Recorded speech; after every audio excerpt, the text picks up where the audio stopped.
Happy Mother's Day. Happy Mother's Day. Today we celebrate mothers, grandmothers, aunts, caregivers, nurturers, even fathers who had to take on maternal roles. Anyone who ever carried the weight of nurturing and caring for another being. Now, you may notice that I didn't say human being, because many of us care for things that have fur or scales or fins or something, even things that crawl with 8 legs. That's not me. I will never be a spider mom, but there are those out there. If we're being honest, most of us have cared for someone else in our life. For something else. It could be a plant that you talk to every day. You care for it, you nurture it, you love it, you want it to grow. That's how mothers are. We care for it, we nurture it, we want them to grow. My children are all adults, 3 wonderful grown adults that I'm so proud of.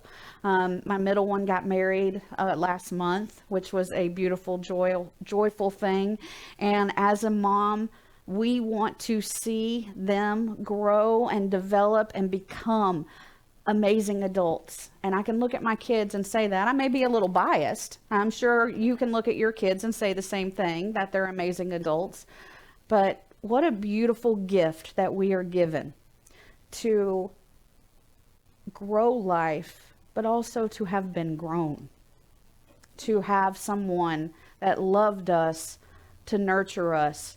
I've shared before that my life with my own mother was not the most peaceful, serenity-filled. She had her own issues, but I was blessed with people in my life who gave me what I needed, who gave me love and compassion and nurtured me to grow into the woman that I am today. My grandmother, my adopted mom, the women in my life who took me under their wing to show me how to make a pie crust or to plant herbs or to make the best sweet potato souffle in the world.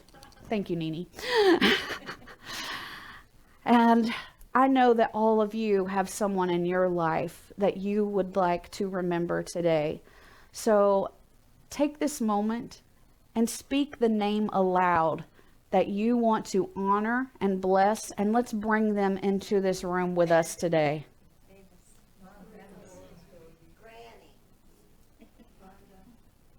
Linda, Susan. Now today, we're not really focusing completely on mothers today. We are still in our 15 Commitments of Conscious Leadership book that Reverend Beth has started for us. And today is number 9, commitment number 9. And we're talking about something that sounds beautiful in theory, but it can feel uncomfortable in practice. And maybe even hard for most of us. And that's rest. And something even harder for many of us, play. Because somewhere along the way, many of us learn that being busy means being valuable. The more we do, the more we're worth. And if we're resting, we must be falling behind. We live in a culture that glorifies hustle. Hustle is the buzzword even now. When you hear these boss moms talking, they've got the hustle going. It is hustle here, hustle there. We are celebrating exhaustion like it's a badge of honor. We brag about how busy we are, how full our calendars are, how little sleep we get, how much we accomplished this week, what is all on our list for next week. And somewhere along the way, we've started confusing constant productivity with worthiness. And if you're a mother, then the hustle becomes an identity. Because moms are often the ones who are remembering everything. They are carrying everything. They're fixing everything. They're planning everything. They are putting on so many different hats just to be mom.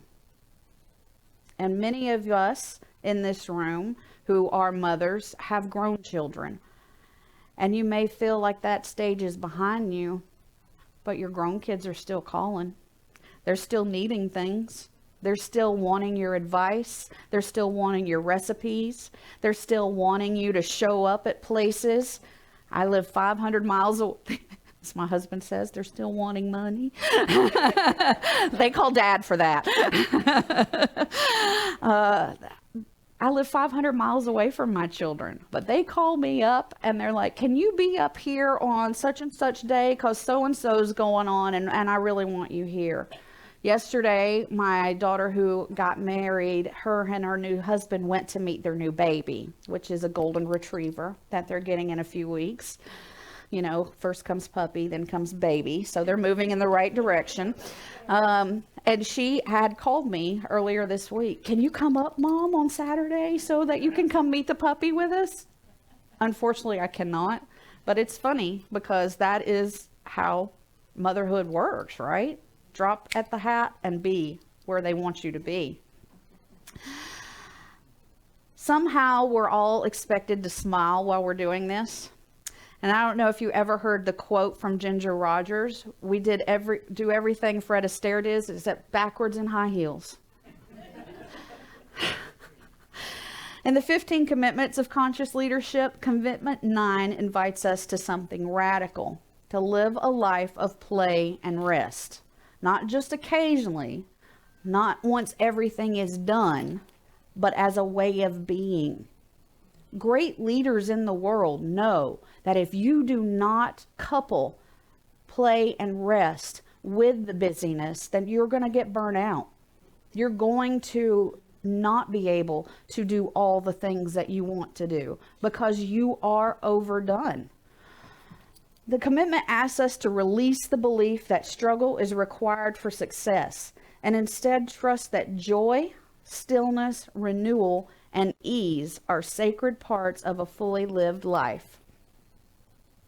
In Ecclesiastes, we're told, for everything there is a season, and a time for purpose under every heaven, a time to weep and a time to laugh, a time to mourn and a time to dance.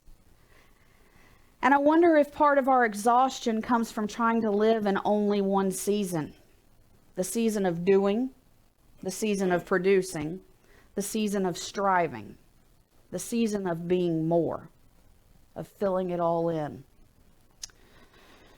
I don't know about you, but rest has never been my natural setting. I've spent most of my life working, striving, helping, proving, carrying, pushing. And somewhere along the way, rest started to feel irresponsible. I felt guilty. I need a nap, but I feel guilty.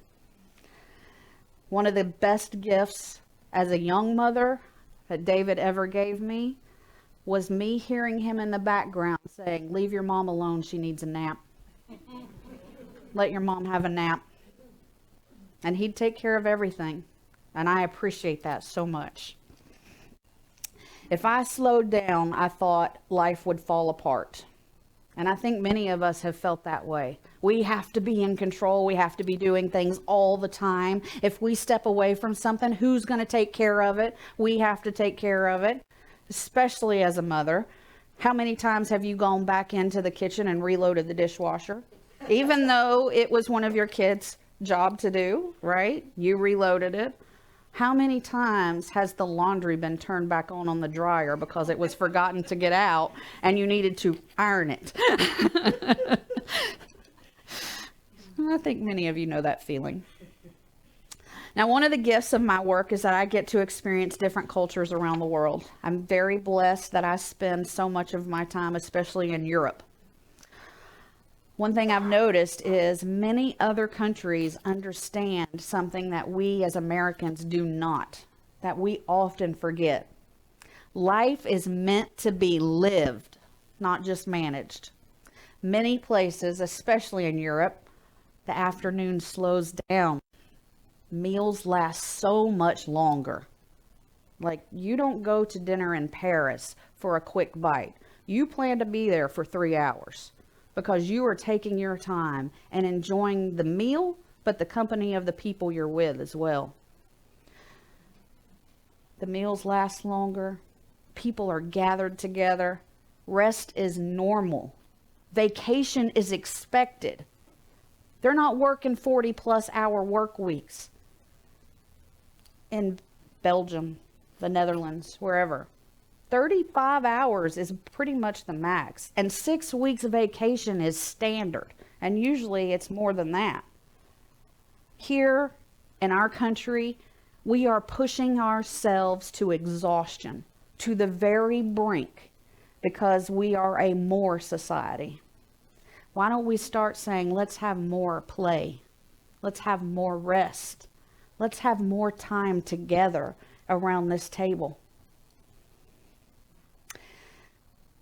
We here look at them and laugh. And they look at us and laugh. We here are answering our emails while we're eating our lunch in the car. And they have taken a siesta for a couple hours. Because the world is not going to fall apart if they take a break. And we need to remember that. The world is not going to fall apart if you take a break.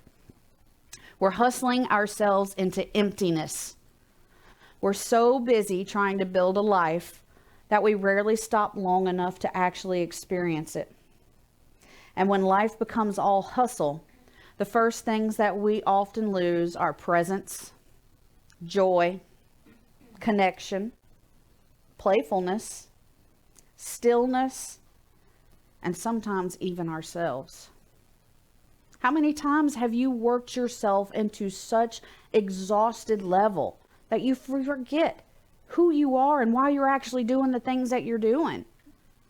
I remember when my youngest went away to college, I had spent so many years focused as a mom, as mother of these wonderful children, and my house was now empty.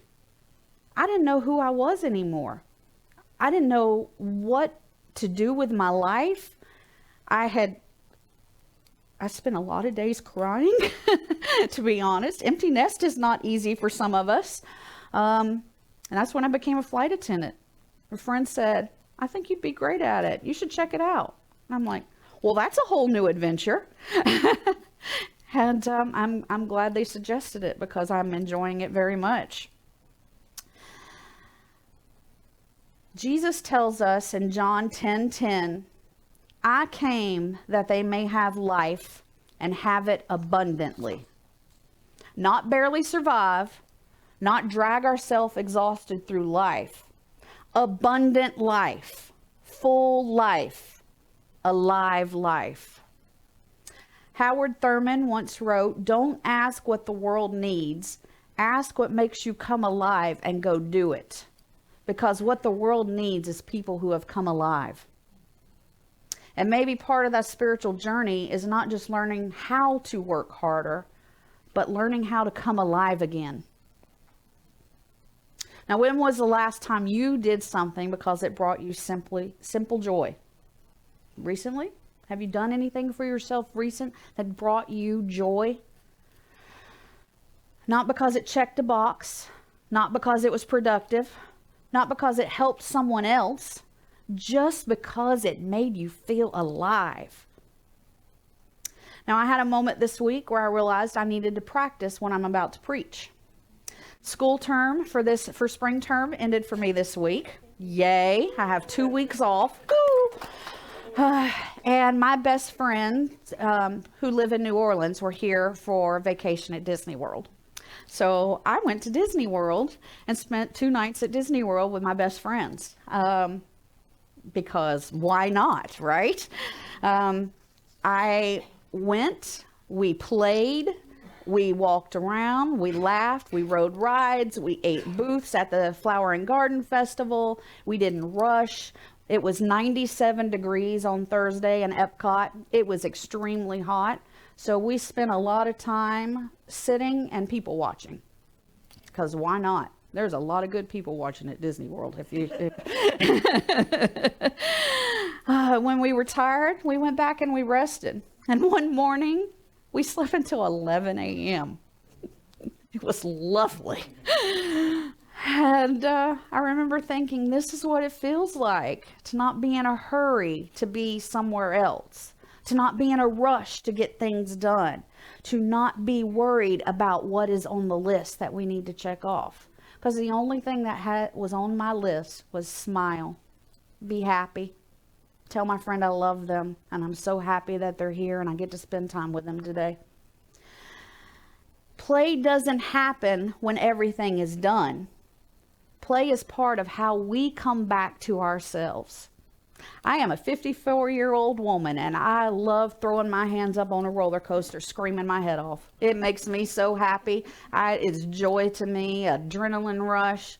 It might not be joy to you, but there is something out there that brings you joy and happiness. And I think you should probably go do it today. Myrtle Fillmore, our wonderful, the co-founder of Unity, who is the reason I am in Unity. Myrtle is my way shower for Unity. Wrote, I fairly sizzle with zeal and enthusiasm and spring forth with a mighty faith to do the things that ought to be done by me. Oh, zeal and enthusiasm. And I love it. We should be doing all things with zeal and enthusiasm, not just the work that we do for our career, but the things that we do for fun, the things that we do for ourselves, zeal and enthusiasm. A week and a half ago, I spent the entire day getting sunburnt in my backyard planting in my flower planters. Yes, there was schoolwork I should have been doing. There was a paper I needed to write. There was a video I needed to record. But what was most important to me that day was putting my hands in the dirt and making my yard beautiful so that when I can rest, it looks nice and pretty. That was zeal and enthusiasm for me. I get some real zeal when I walk in the garden store. I don't know about y'all. When Myrtle spoke of zeal and enthusiasm, I don't believe she meant exhaustion. I don't think she meant depletion. I think she meant aliveness, spirit-filled energy, joy-filled living, a life connected to divine flow rather than constant strain. Because there is a difference between being spiritually alive and simply being perpetually busy. Jesus said, come to me, all you who are weary and burdened, and I will give you rest. What if rest isn't laziness? What if it's trust? Rest is trust. I trust that the world will keep turning, even when I stop for a moment. I trust that everything will continue as it should. Now, I want to say something that may speak to many of you in this room, because this isn't just about people who are still working or raising families. Sometimes the hustle doesn't end when the job ends. And I know many of you in this room are retired. And this can be a quiet question. Who am I if I'm no longer doing all the things I used to do? And if your identity has been built around doing, then rest can feel less like a gift and more like a loss. But what if this season is not about losing purpose, but rediscovering presence? You have spent years giving, building, carrying so much in your life, and this season is now inviting you to receive. Now, I'm not saying that you're not doing anything if you're a retired person, because I know when my grandmother retired, she was busier than anybody I'd ever seen in my life. She was always going and doing, and her life was so full. So I know many of you who are retired probably have fuller lives now than you did when you were working your full-time job. And good, because if we look at the blue zones in the world, and if you've heard of a blue zone, the blue zone is where people live very long lives because of the way that they live their life. They eat healthy, they exercise, they participate in community, And even after their working years are done, they are still very involved in things. And there is only one blue zone in the United States, which is Loma Linda, California. I have a dream to make Merritt Island a blue zone. I really, that is a life goal for me, is to create a blue zone so that we here on Merritt Island and in Brevard County live a life of wholeness and wellness. And that includes rest and play along with our work. You think we can do that? Yes, I think we can too. So this week, I want you to notice where you are running on empty. Notice where you have confused exhaustion with worthiness. Notice where you are longing for stillness, laughter, breathing room, and joy. And maybe Spirit is not asking you to do more. Spirit is asking you to rest, to laugh, to breathe, to dance a little, to actually live your life while you're in it. We have these 2 dates. We have the birth date and we have the end date. And that line in between is the line that we get to fill it all up. Don't fill that line up with work all the time. Fill that line up with joy and happiness and dancing in the kitchen with your partner. Whatever makes you happy. Fill that line up. Because there truly is a season for everything. A season to work hard. A season to lay the burden down for a while. A season to strive, and a season to simply sit in the sun with people you love. And maybe the holiest thing some of us could do this week is stop hustling long enough to remember we are already worthy.